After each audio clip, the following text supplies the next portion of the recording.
सक्षम।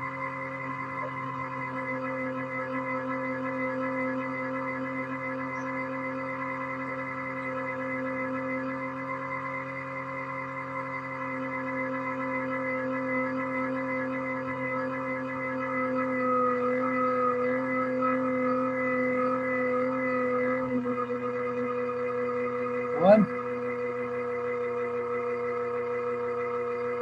पवन, बेटा आवाज आ रही है? सक्षम,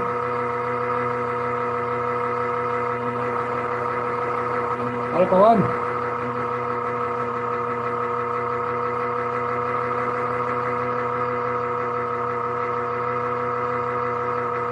पवन,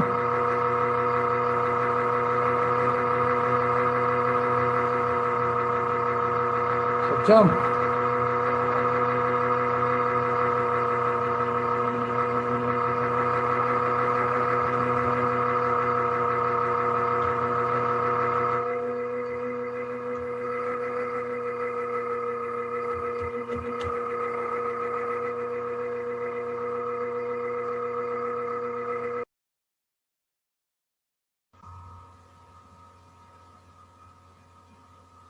हेलो,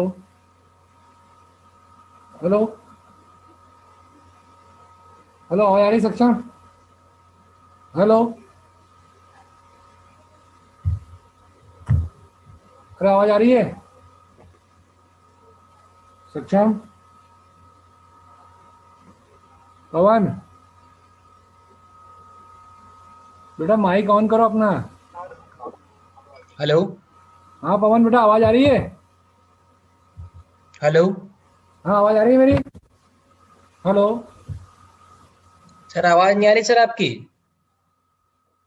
अब आ रही है आवाज? हेलो, हेलो, हाँ आवाज आ रही है? माइक ऑन कर ले सर, आपकी आवाज नहीं आ रही। रुक जा अभी। अब आ रही है आवाज? आप हेलो,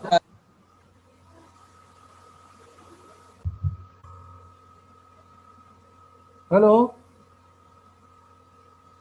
हाँ सर। हाँ बेटा आवाज आ रही है? हाँ सर, आ रही।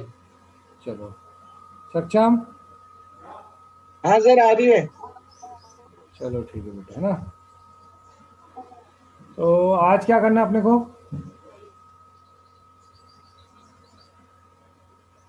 क्यों पवन, यस सर। आज कौन सा सर टॉपिक? आज जब हम टेबल खत्म कर लेते हैं। प्लेन टेबल खत्म कर ले। हाँ, क्योंकि कल परसों से तो फिर छुट्टी लग जाएगी, और फिर जैसे छुट्टी खत्म होगी तो फिर अपन क्वेश्चन पेपर पकड़ लेंगे सॉल्व करना। अरे मैं ये सोच रहा था कि अभी प्लेन टेबल में कुछ नहीं, 4 मेथड है। वो 4 मेथड हाँ तो मैं आपको अभी वीडियो दिखा दूंगा उसके, तो समझ में आ जाएगा कि हाँ। कोई बड़ी बात नहीं। वो प्लेन टेबल कोई बड़ा मैटर नहीं है। मैं सोच रहा था आपको पेपर दिखा दूं अभी यार। तो सर फिर उसकी वीडियो की लिंक पहुंचा देना ग्रुप पे। हाँ वीडियो की लिंक मैं ग्रुप में सेंड कर दूंगा, या फिर अभी मैं वीडियो चालू कर दूंगा तो आप देखते रहना, उसमें कोई दिक्कत नहीं है ना? सर इसमें कभी कभी दिक्कत आ जाती है नेटवर्क की, इसलिए। अच्छा, चलो कोई बात नहीं, मैं वीडियो दिखा भी दूंगा आपको, और उसमें बीच बीच में हाँ समझा हाँ। भी दूंगा। अगर उसके बाद भी कुछ समझ में नहीं आता आपको, तो आप मेरे से कंटिन्यू कर लेंगे इसको फिर। ठीक यस है सर। सर। ठीक है पवन? Yes sir. कुछ नहीं है, 30-30 मिनट की 2 वीडियो है, आराम से आप वीडियो देखो, आपको समझ में आ जाएगा। अगर नहीं समझ में आता उसके बाद भी, तो मैं आपको उसको अच्छे से समझा दूंगा। मेरा बस ये कहने का मतलब है। ठीक? सर, आवाज ही नहीं आ रही सर। मेरा ये कहने का सर मतलब है। आवाज। हाँ आवाज सर आ रही है? आवाज, सर आवाज।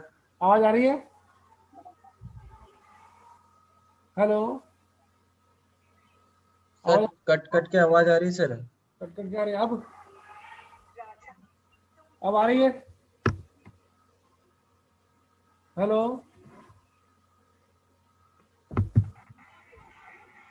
हेलो। आवाज आ रही है बेटा? हेलो। पवन बेटा आवाज आ रही है? सर, रुक जाती है आवाज, कट कट के आवाज आ रही सर। बेटा नेटवर्क दिक्कत हाँ आती सर, है अब यार, आ रही सही से।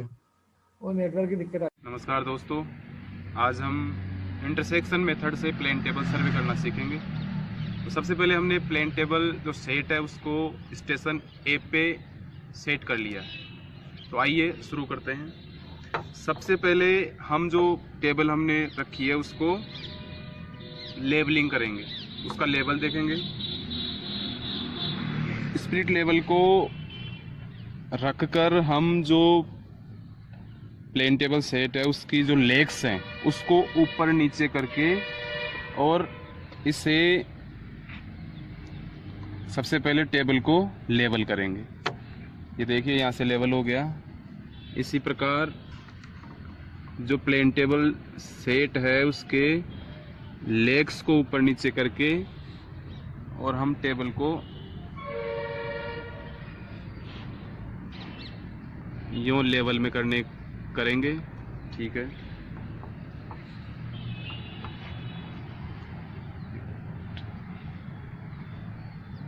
इस प्रकार से अपनी ये जो टेबल है वो लेवल हो गई। ये पहला काम हो गया। लेवल निकालने के बाद में हम अब इस सर्वे में उत्तर दिशा का निर्धारण करेंगे ट्रफ कंपास के माध्यम से। तो ये हम दो तरह से कर सकते हैं। एक तो जो प्लेन टेबल में के माध्यम से और एक ट्रफ कंपास को हिलाकर। ये देखिए इसके पेच को हम ढीला कर देंगे और जैसे ये बीच में आए वो ही इस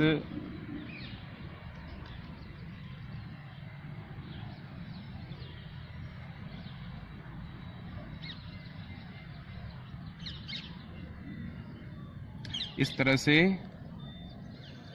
ये उत्तर दिशा का निर्धारण इस सीट के ऊपर अपन ने कर लिया। इसके बाद में हम तीसरा जो काम है वो करेंगे और वो है केंद्रण। यहाँ हमें तीर का निशान लगाकर नॉर्थ लिख देना है।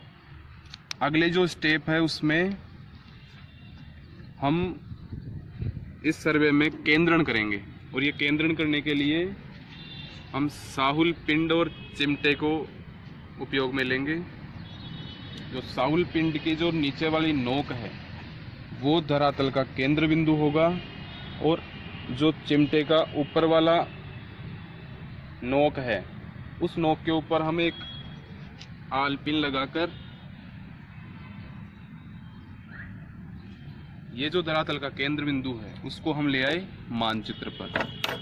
इस तरह से अपना स्टेशन ए का केंद्रण हो गया। ये अपना स्टेशन ए है। स्टेशन ए का केंद्रण करने के बाद में हम यहाँ से बिंदु बी, क्योंकि प्रतिच्छेदन विधि है और इसमें दो बिंदुओं से ये सर्वे किया जाएगा। ए स्टेशन से हम देखेंगे बी स्टेशन को। तो जो बी स्टेशन पे पहले हमने निर्धारित कर लिया। बी स्टेशन को सबसे पहले हम एलिडेड के माध्यम से देखेंगे और उसके बाद में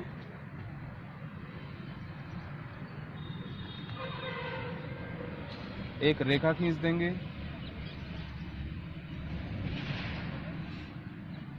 फिर हम इसे फीते की सहायता से देखेंगे कि ये ए स्टेशन से बी स्टेशन की दूरी कितनी है। ये जो दूरी है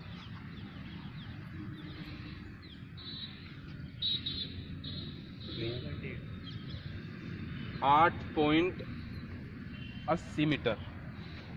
अपना मापक है 1:110।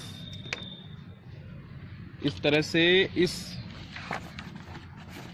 बी स्टेशन की दूरी मानचित्र पर होगी।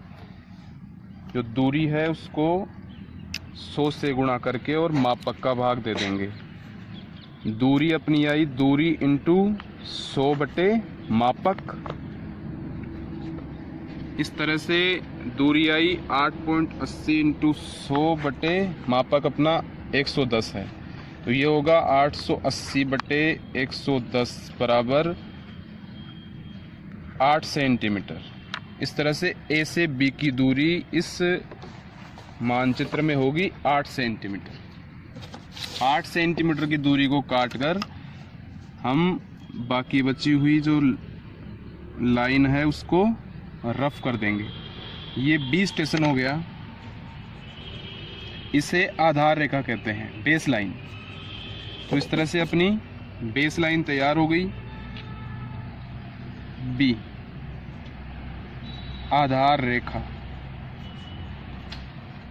अब हम सभी जो हमने आवीक्षण जो मानचित्र के माध्यम से हमने जो लक्ष्य निर्धारित किए उन सभी लक्ष्यों को हम ए स्टेशन से एलिडेड के माध्यम से देखेंगे। तो जो पहला लक्ष्य है अपना वो है विद्यालय भवन का कोना। इसको देखने के लिए हमेशा नेत्र फलक को अपनी तरफ रखकर लक्ष्य फलक के माध्यम से उस लक्ष्य की तरफ हम देखेंगे, और जब लक्ष्य फलक का धागा और नेत्र फलक के छिद्र से एक छिद्र में हो जाएं और लक्ष्य तीनों एक छिद्र में हो जाने पर हम वहां पे एक लाइन खींच देंगे। इस तरह से आप चाहे तो इस लाइन को आगे बढ़ा सकते हैं। एक लक्ष्य का निर्धारण हो गया। अब हमारा जो अगला लक्ष्य है वो है बैडमिंटन कोर्ट का पोल है।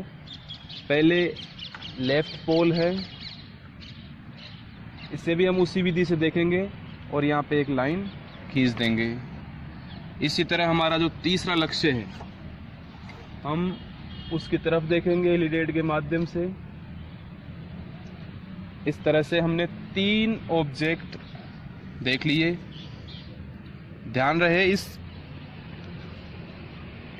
प्रतिच्छेदन विधि में ध्यान रहे कि जो लक्ष्य हमने लिए हैं वो लक्ष्य हमेशा जो ए और बी बिंदु हैं उसके पीछे की साइड में, मतलब इस साइड में ना होकर सामने की तरफ रखे जाएं तो ज़्यादा ठीक रहता है, क्योंकि अगर इसके पीछे की साइड में हम रखेंगे तो दोनों रेखाओं का इस मानचित्र पर आपस में काटना संभव नहीं होगा।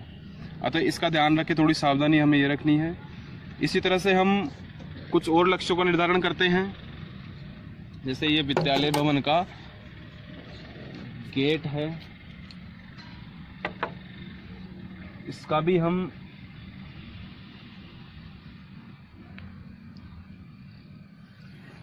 निर्धारित कर दिया हमने। गेट का दूसरा किनारा है, ये भी हमने एलिडेड के माध्यम से देख लिया।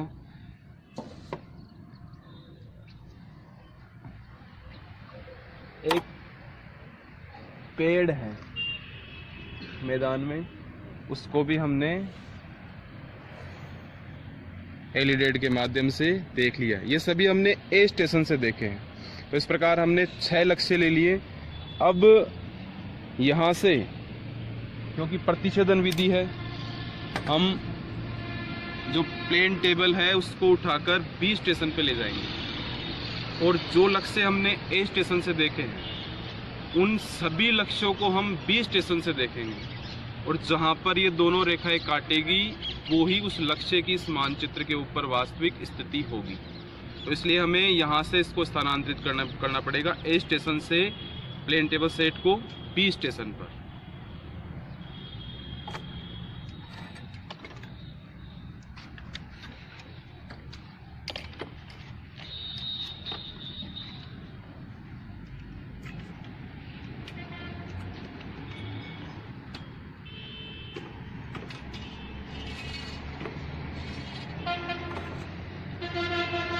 ए स्टेशन बी स्टेशन पे जो हमने सर्वेक्षण दंड काटा था उसकी जगह हम एक पिन लगा देंगे, और ए स्टेशन वाले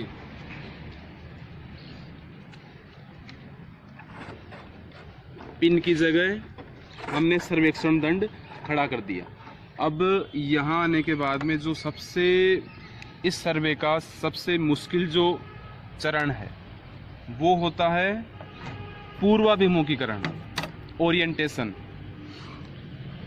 ओरिएंटेशन करने की दो विधियां हैं। ओरिएंटेशन, पूर्वाभिमुखीकरण, अर्थात हमें इस टेबल को ए स्टेशन, जिस स्थिति में ये टेबल ए स्टेशन पे थी उसी स्थिति में हमें बी स्टेशन पर स्थापित करनी है। इसकी दो विधियां हैं।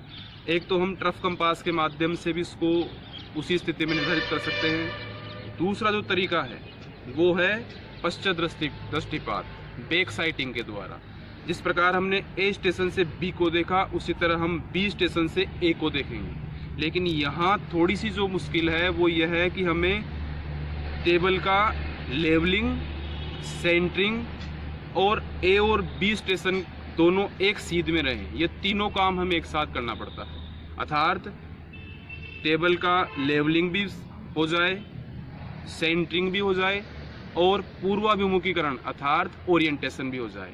ये थोड़ा सा हमें इसमें विशेष ध्यान देना पड़ता है। इसके लिए हम साहुल पिंड और चिमटे को बी स्टेशन के ऊपर रखने का प्रयास करेंगे।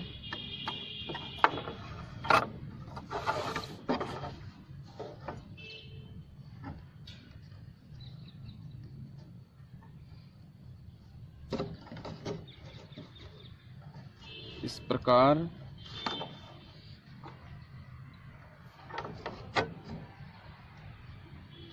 और आलपिन को उखाड़कर हम काट देंगे बी स्टेशन पर। अब साथ में ही हमें इस टेबल को लेवल भी करना है। तो टेबल लेवल भी हो जाए, सेंटरिंग भी हो जाए और ए और बी दोनों स्टेशन एक सीध में भी आ जाए। ये तीनों काम हमें करने हैं और ये प्रक्रिया जो है उसे कहेंगे हम पूर्वाभिमुखीकरण। ए और बी को अगर हम सीध में लाने की कोशिश करेंगे तो हो सकता है अपनी सेंटरिंग बिगड़ जाए और इन दोनों को सही करने पर यह हो सकता है कि अपना लेवलिंग बिगड़ जाए। तो तीनों काम एक साथ होने चाहिए। थोड़ा सा कसरत का काम है, मेहनत का काम है और यही इस सर्वे की सबसे महत्वपूर्ण प्रक्रिया है। अगर टेबल बी की ए की स्थिति में बी पर आ गई तो हम ये प्रक्रिया कर रहे हैं पश्चात दृष्टिपात के द्वारा। अर्थात जिस प्रकार हमने ए से बी को देखा उसी प्रकार हम बी से ए को देख रहे हैं। दोनों ए और बी सीध में हो गए, सेंटरिंग भी हो गई और देखिए हमारा लेवल भी हो गया। दूर से दिखाना, देखिए ए और बी दोनों सीध में है, सेंटरिंग भी हो गई और हमारा ए और बी जो लक्ष्य है वो भी दोनों सीध में है। अर्थात हमारी ओरिएंटेशन की जो प्रक्रिया है वो पूर्ण हो गई। इस प्रकार हमने टेबल को ए स्टेशन की तरह स्थापित कर लिया। अब जिस प्रकार हमने सभी लक्ष्यों को ए स्टेशन से देखा था उन्हीं लक्ष्यों को हम बी स्टेशन से पुनः देखेंगे। जहां दोनों रेखाएं काटेगी वही उस लक्ष्य की वास्तविक स्थिति होगी। जैसे सबसे पहले उस विद्यालय भवन के कोने को हमने देखा था ए स्टेशन से, अब उसी कोने को हम देखेंगे बी स्टेशन से और देखने के बाद में हम यहाँ पे एक खंडित रेखा खींच देंगे। ए स्टेशन से हमने एक सरल रेखा खींची है, बी स्टेशन से हमने खंडित रेखा खींच दी। इस तरह से ध्यान रहे जहां इन रेखाओं को तब तक बढ़ानी है बिल्कुल सीधी जब तक कि दोनों रेखाएं आपस में काटे नहीं।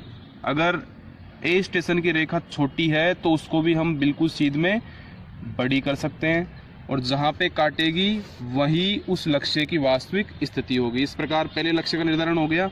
अब हम दूसरे लक्ष्य को देखते हैं।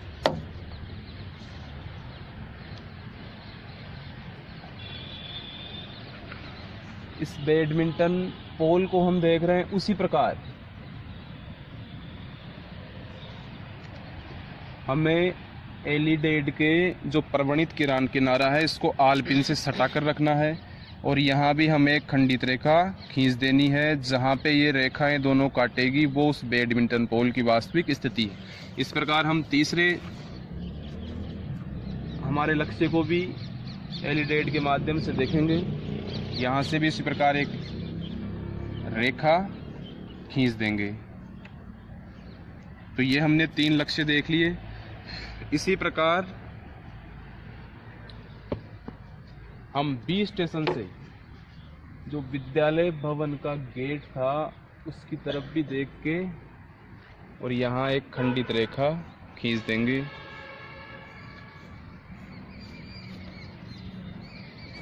जो दूसरा कोना था उसकी तरफ देखते हुए भी हमें खींच देना है।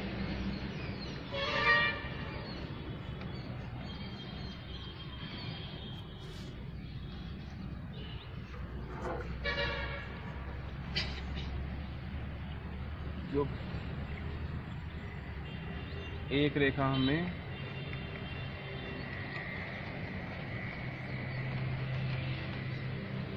यहाँ खींच देनी। तो इस प्रकार देखिए दोस्तों, हमने सभी लक्ष्यों को, जो लक्ष्य हमने ए स्टेशन से देखे थे उन सभी लक्ष्यों को हमने बी स्टेशन से भी देख लिया। वैसे हमें करना ये चाहिए कि हाथों हाथ इसमें संकेतांक बना देने चाहिए अगर लक्ष्य ज़्यादा है तो, ताकि किसी प्रकार की भूलने की त्रुटि नहीं हो। जो आधार रेखा है बेस लाइन, इस बेस लाइन को पेन के द्वारा हम थोड़ा सा गहरा कर देंगे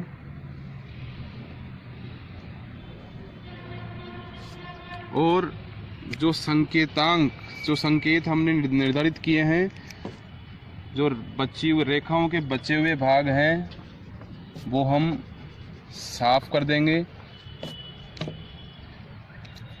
ये हमारा लक्ष्य है।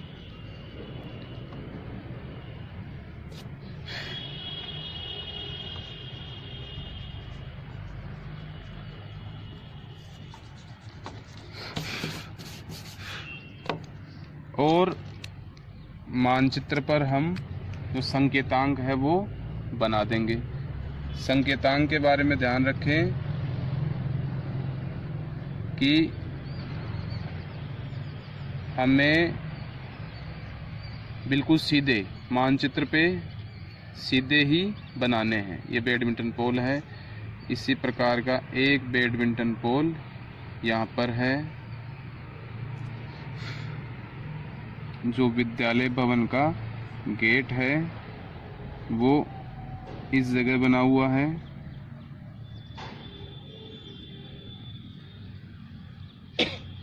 रेखाओं को बचाते हुए हम इस प्रकार से, और एक जो वृक्ष है वो यहाँ पर है। इस प्रकार सभी लक्ष्यों का निर्धारण इस सर्वे में हमने कर दिया। तो इस तरह से हमारा जो ये प्लान है वो तैयार हो गया। आपको याद यहाँ ये रखना है कि जिन लक्ष्यों को हमने ए स्टेशन से देखा है उन्हीं लक्ष्यों को हमें बी स्टेशन से भी देखना है। दोनों रेखाएं जहाँ काटेगी उस लक्ष्य की, वो ही उस लक्ष्य की इस मानचित्र में वास्तविक स्थिति होगी। अब हमें इसमें जो आगे काम करना है वो एक तो संकेत सूची तैयार करना। जो संकेत हमने यहाँ मानचित्र में प्लान में बनाए हैं उनकी एक सूची हमें इस मानचित्र में लेफ्ट हैंड साइड पे बना देनी है। अब एक जो काम सबसे महत्वपूर्ण काम है वो मापक, जैसे RF हमारा था 1:110। इसके लिए हम क्या करेंगे, चूंकि 1 सेंटीमीटर बराबर है 110 सेंटीमीटर, तो 10 सेंटीमीटर बराबर होंगे 10 × 110 सेंटीमीटर, या 10 सेंटीमीटर की रेखा दिखाएगी 10 × 110/100, ये आएगी मीटर में।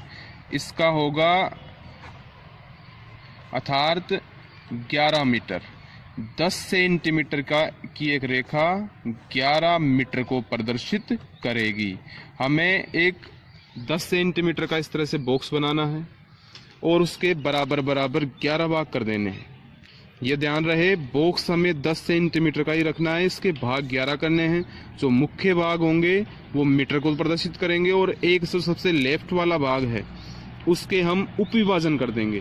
1 मीटर में 10 डेसीमीटर होते हैं, आप चाहे तो इसके 10 भाग कर सकते हैं या सुविधा के लिए 2 भागों में बांटकर 5 और 10 डेसीमीटर लिख सकते हैं। इस प्रकार ये जो पैमाना है मापनी है इस मानचित्र पे ये तैयार हो गई। अगर आपको मापक डिफरेंट दिया गया है, मैंने पहले भी मेरे वीडियो में डाला है, अगर 1:90 है तो रेखा की लंबाई आपको हमेशा 10 सेंटीमीटर ही रखना है। 1:90 है तो 9 भाग करना है। 1:100 है तो 10 भाग कर देने हैं। 1:110 है तो 11 भाग कर देने हैं। इसी प्रकार 1:120 के 12 भाग हो जाएंगे। 1:150 के 15 भाग हो जाएंगे। इसके बाद में हमें अगले स्टेप में इस प्लान के ऊपर इसकी हेडिंग डालनी है। हेडिंग में सबसे पहले सर्वे का नाम प्लेन टेबल सर्वे, फिर मेथड का नाम इंटरसेक्शन मेथड, और जिस जगह हमने सर्वे किया है इट मीन्स स्कूल प्लेग्राउंड, वो हमें ये तीनों इसमें डालना है। तो हेडिंग हो गई, उत्तर दिशा का निर्धारण मानचित्र में हो गया, इसी तरह से संकेत सूची हो गई, हमने मापनी बना दी और सभी लक्ष्यों को भी हमने इस प्लान के ऊपर निर्धारित कर दिया। तो इस तरह से हमने इंटरसेक्शन मेथड के द्वारा आपको प्लेन टेबल सर्वे समझाने की कोशिश की। मेरे साथ मेरे मित्र महावीर प्रसाद शर्मा, व्याख्याता भूगोल, भीलवाड़ा में पोस्टेड हैं। मेरे सहयोगी हैं राजकुमार नटवाड़िया, स्थानीय महाविद्यालय में ज्योग्राफी लेक्चरर हैं। अगर दोस्तों हमारा वीडियो आपको पसंद आए तो स्क्रीन के नीचे दिए हुए लाल बटन को दबाकर हमारा चैनल सब्सक्राइब करें और कमेंट बॉक्स में आगे आपको भूगोल से संबंधित कौन सा बिंदु समझना है वो लिखें। धन्यवाद। Hello everyone, my name is Jatin Saini. Welcome to civil engineering quick solution. आज हम प्लेन टेबल सर्वेइंग का पार्ट 2 डिस्कस करेंगे, जिसमें कि हम नेक्स्ट मेथड देखेंगे प्लेन टेबल सर्वेइंग को करने के लिए। जैसे कि मैंने आपको बताया था, प्लेन टेबल सर्वेइंग में मैं किसी भी एरिया का प्लान बनाता हूँ, उस एरिया के जो ग्राउंड पे पॉइंट है उनको शीट के ऊपर बना लेता हूँ। तो इसको बनाने के मेरे पास कई मेथड्स हैं, 4 मेथड हैं, जैसे कि रेडिएशन मैंने पहले वाली वीडियो में डिस्कस किया है, आप उस वीडियो को ज़रूर देखें।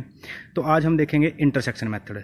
इंटरसेक्शन मेथड में मैं 2 स्टेशन पॉइंट से, जैसे यहाँ पे मैंने एक टेबल सेट किया हुआ है, मैं ऐसे ही दूसरी जगह टेबल सेट करूँगा। उन 2 पॉइंट से जो मुझे जिन पॉइंट्स को बाइसेक्ट करना है उन पॉइंट्स को बाइसेक्ट करूँगा मैं 2 पॉइंट से, और मैं लाइनें लगा दूंगा। जहाँ पे वो लाइनें इंटरसेक्ट करेंगी वो पॉइंट होगा मेरा जो ग्राउंड के ऊपर पॉइंट है मेरा। तो चलो इसको स्टार्ट करते हैं, आपको अच्छे से समझ आएगा आगे। तो सबसे पहले, जैसे कि मैंने आपको पहली वीडियो में बताया था, मैं प्लेन टेबल को लगा लेता हूँ। इसकी मैंने सेंटरिंग कर ली प्लम्बिंग फोक की हेल्प से। ये मेरा स्पिरिट लेवल है, इसकी हेल्प से मैंने इसको लेवल कर लिया। ये मेरा ट्रफ कंपास है, इसकी हेल्प से मैंने नॉर्थ डायरेक्शन मेजर कर ली, 0 कर लिया इसको, और मैंने यहाँ पे एक लाइन लगा दी जो कि मेरा शो करेगी कि ये मेरा नॉर्थ है, इस तरफ मेरी नॉर्थ डायरेक्शन है। तो मैं 2 पॉइंट्स को बाइसेक्ट करूँगा, जैसे कि आप देख रहे हो स्क्रीन पे। एक मेरी रेंजिंग रोड वो है और एक मेरा पॉइंट है इस तरफ, ये वाला। इन दोनों रेंजिंग रोड वाले पॉइंट्स को मैं इस स्टेशन से बाइसेक्ट करूँगा, फिर मैं अपने टेबल को चेंज करूँगा दूसरे पॉइंट पे, वहाँ से बाइसेक्ट करूँगा। तो जैसे मैं यहाँ से बाइसेक्ट करता हूँ इसको पहले, तो ये मैंने सेंटर पॉइंट कर लिया, इसको मैं मार्क कर लेता हूँ पेंसिल के साथ। इसके बाद मैं यहाँ पे एलिडेड को रख लेता हूँ, इस पॉइंट पे एलिडेड को मैंने रख लिया, और मैं उस सामने वाले पॉइंट को बाइसेक्ट करता हूँ। इसको मैंने बाइसेक्ट किया, तो मैंने यहाँ पे एक लाइन लगा दी, इसके बाद मैं क्या करूँगा, मैं उस दूसरे पॉइंट को, दूसरी रेंजिंग नोड वाले पॉइंट को बाइसेक्ट करूँगा इसी स्टेशन से।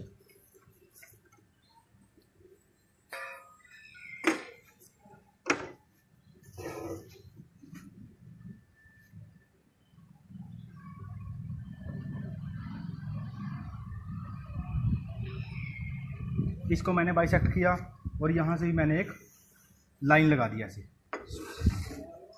तो ये मैंने एक लाइन लगा दी, ये था मेरा स्टेशन पॉइंट ए, देख रहे होगे, इसको मैंने बोल दिया स्टेशन पॉइंट ए। और जिस पॉइंट को मैं बाइसेक्ट कर रहा हूँ, एक है मेरा पॉइंट सी और एक है मेरा पॉइंट डी। सी और डी पॉइंट जो ग्राउंड के ऊपर है, इनको मैं शीट के ऊपर फाइंड करना है इंटरसेक्शन मेथड से।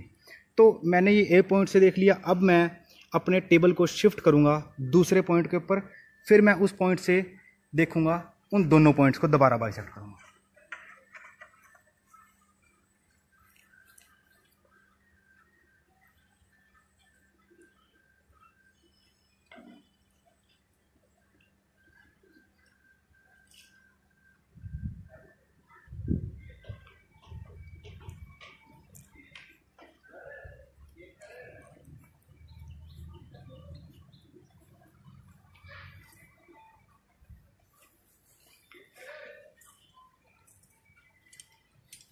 यहाँ पे भी मैं प्लम्बिंग फोक की हेल्प से इस टेबल को सेंटर करके यहाँ पे मैं एक पॉइंट को मार्क कर लूँगा। ये है मेरा पॉइंट बी। मैंने प्लम्बिंग फोक की हेल्प से इसको सेंटर करके ये पॉइंट मार्क कर लिया, इसको मैंने बोल दिया पॉइंट बी। अब सबसे पहले मैं इसकी ओरिएंटेशन करता हूँ टेबल की। जब मैं अपने टेबल को शिफ्ट करता हूँ दूसरी जगह पे, तो सबसे पहले मैं ओरिएंटेशन करता हूँ। तो ओरिएंटेशन में मैं क्या करता हूँ, मैं लास्ट वाले पॉइंट को, जहाँ पे मेरा टेबल था, उस पॉइंट को मैं बाइसेक्ट करूँगा यहाँ से। तो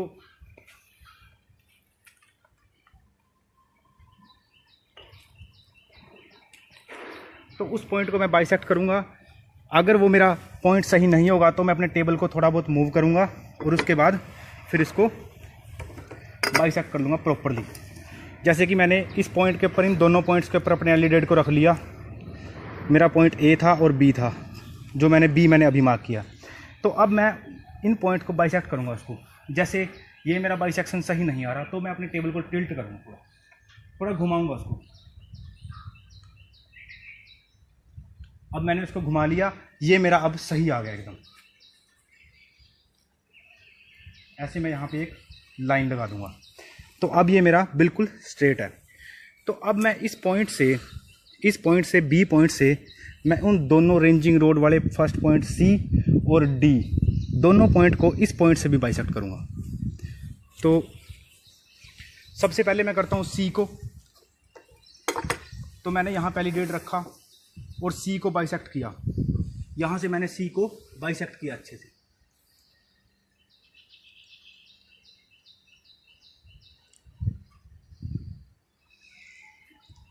तो मैंने बाइसेक्ट किया, मेरे पास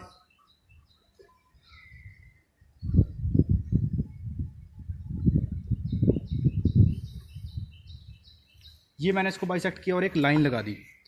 जैसे ये लाइन यहाँ पे काट रही है, इसको बोल रहा हूँ मैं सी पॉइंट। ऐसे ही अब मैं सामने वाले पॉइंट को भी बाइसेक्ट करूँगा। जो सामने आप पॉइंट देख रहे हो, इस पॉइंट को भी मैं बाइसेक्ट करूँगा और उसके बाद फिर मैं एक और ऐसे ही लाइन लगाऊँगा यहाँ से। तो ऐसे ही मैं इस पॉइंट को भी बाइसेक्ट करता हूँ यहीं से।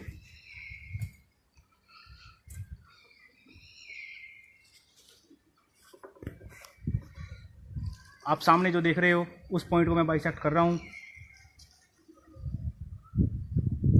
तो इसको मैंने बाइसेक्ट किया अच्छे से और मैंने यहाँ पे एक लाइन लगा दिया ऐसे। तो अब आप शीट के ऊपर देख रहे हो, मेरे पास यहाँ पे मेरी एक लाइन इंटरसेक्ट कर रही हैं, दो लाइन। ये मैंने ए से ली थी, ये मैंने बी से ली थी। ये दोनों लाइनें यहाँ पे इंटरसेक्ट कर रही हैं इस पॉइंट पे। ये है मेरा सी पॉइंट, जो मेरा ग्राउंड के ऊपर था, जो मेरा रेंजिंग रोड का वो पॉइंट था। ये मेरा पॉइंट है शीट के ऊपर, वही ये मुझे शीट के ऊपर मिल गया अब। और ऐसे ही यहाँ पे दो लाइनें इंटरसेक्ट कर रही हैं। ये है पॉइंट डी, ये वो पॉइंट है जो आप सामने रेंजिंग रोड वाला देख रहे हो। तो ये मुझे शीट के ऊपर मिल गया अब ये पॉइंट। तो ये मेरा पॉइंट सी आ गया, ये मेरा पॉइंट डी आ गया। ऐसे मैं इंटरसेक्शन मेथड को यूज़ करता हूँ प्लेन टेबल सर्वेइंग में। तो ये पॉइंट्स मेरे अब शीट के ऊपर मुझे पता लग गया इनके बारे में। तो आई होप आपको सब समझ आया होगा। अगर आपका कोई डाउट्स है तो कमेंट सेक्शन में आप ज़रूर पूछें। वीडियो को लाइक करें। नेक्स्ट पार्ट में मैं इसके नेक्स्ट मेथड डिस्कस करूँगा। जैसे कि मेरे पास ट्रैवर्सिंग मेथड है नेक्स्ट, और मेरे पास रिसेक्शन मेथड है, उनको भी मैं ज़रूर डिस्कस करूँगा नेक्स्ट वीडियो में। Thanks for watching.